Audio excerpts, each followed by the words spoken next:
Assalamualaikum жалпы Кубанычев YouTube каналының аттаушылары жана көрөрмандары. Бүгүн биз Түштүк Кореядагы Yongju шаарында бир мал сарайга келдик. Бул мал сарайдын кандай шартта малдар кармалат? Бул заманбап шартта.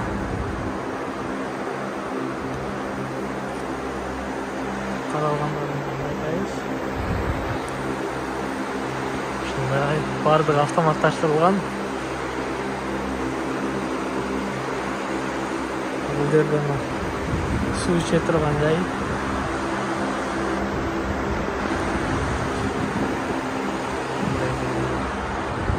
Бул жерде жем чөбү.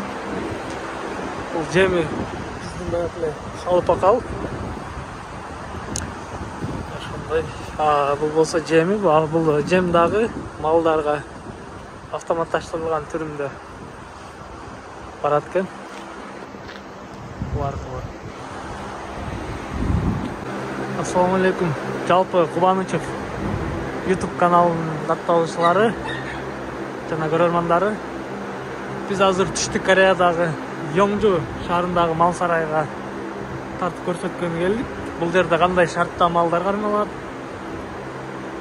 Ошол тууралуу тартып көрсөтүп берейин дедик. Адаттагыдай эле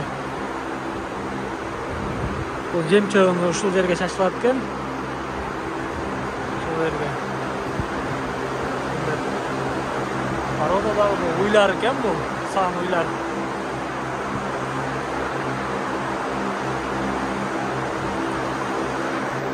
Кунажындар, багуудагы кунажындар экен.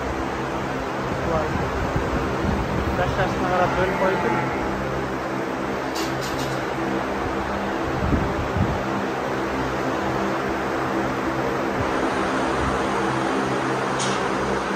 Мындай шартта каралат экен. Бул жерде шамалдатуу системасы бар экен.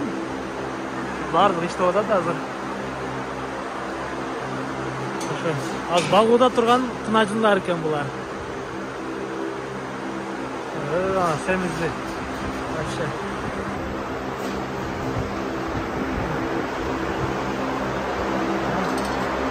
Жем чөбү аралаш экен.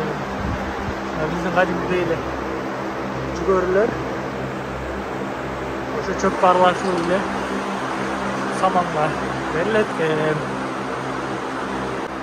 Так, бул жерде өзгөчөлүктөр эмнени айтабыз? Шамалдатуу системасы бар.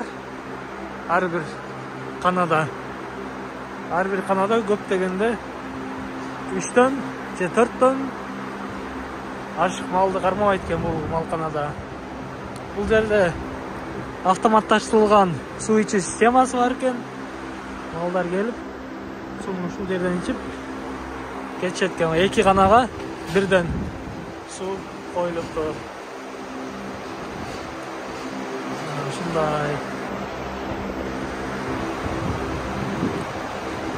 Көбүнесе 3-4төн кунажындар кармалат экен. Булар жеген чөптөр. Ушундай.